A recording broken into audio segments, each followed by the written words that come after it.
آج کی اس ویڈیو میں ہم آپ کے لیے بہت ہی پیاری دعا لے کر حاضر ہوئے ہیں۔ اس پیاری سی دعا کے بارے میں اگر کہا جائے قرض اتارنے کی مشین تو یہ کہنا غلط نہ ہوگا۔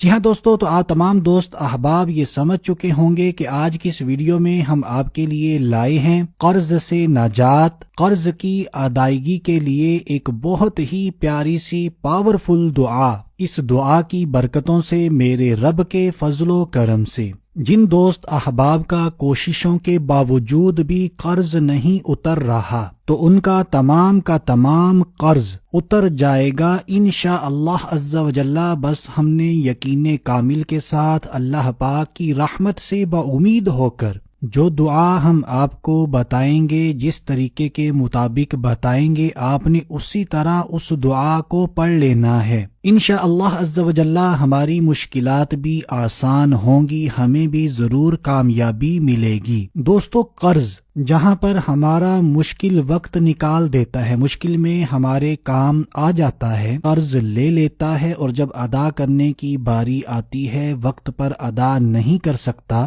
یا حالات پہلے سے بھی زیادہ خراب ہو چکے ہوں، تو اب جس نے قرض لیا ہوتا ہے سب سے بڑی پریشانی وہ ڈپریشن کا شکار ہو جاتا ہے۔ اس کے علاوہ معاملات بھی خراب ہو جاتے ہیں، گھر کے اندر بھی لڑائی جھگڑے پیدا ہو جاتے ہیں، اور جس سے قرض لیا ہوتا ہے اس سے بھی لڑائی جھگڑے کا خطرہ بڑھ جاتا ہے۔ بہرحال دوستو، آتے ہیں اپنے آج کے موضوع کی طرف، قرض سے نجات کی دعا، جسے قرض اتارنے کی مشین کہا جاتا ہے۔ تو آپ نے اس عمل، اس وظیفے کو بالکل توجہ سے سننا ہے۔ اگر کسی کا قرض کوشش کے باوجود بھی نہ اتر سکے تو اس کو چاہیے ہر نماز کے بعد، جی ہاں، 5 وقت کی نماز ادا کیا کریں، قرآن پاک کی تلاوت کیا کریں، صدقہ دیا کریں، برائیوں سے اپنے آپ کو بچایا کریں، زیادہ سے زیادہ نیکیاں کیا کریں۔ اللہ تبارک و تعالی ہمیں توفیق عطا فرمائے، قرض داریوں سے ہمیں محفوظ فرمائے، اپنے سوا ہمیں کسی کا بھی محتاج نہ کرے۔ تو بہرحال ہر نماز کے بعد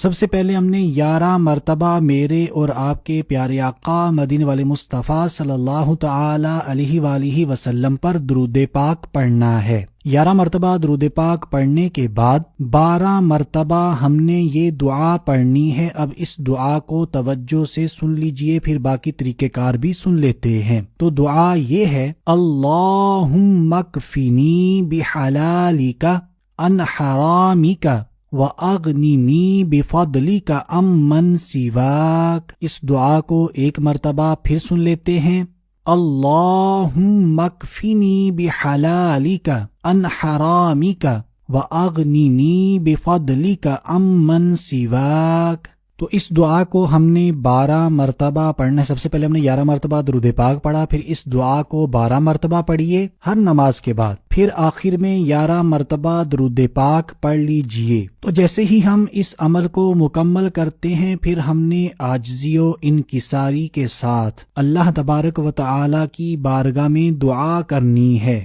دعا اب آپ نے اپنے اپنے الفاظ کے اندر مانگنی ہے۔ قرض کے حوالے سے جو بھی آپ کی پریشانیاں ہیں اپنے رب سے عرض کر دیجئے، انشاءاللہ عز و جل وہ ہمارے لیے اپنے فضل و کرم سے ضرور اسباب پیدا فرمائے گا اور ہمیں اس پریشانی سے ضرور نکالے گا۔ بس بات وہی ہے کہ ہم نے یقین کامل کے ساتھ اس دعا کو پڑھنا ہے، اس عمل کو کرنا ہے۔ چند دن اس عمل کو کیجئے اور اس کی برکات خود دیکھیے۔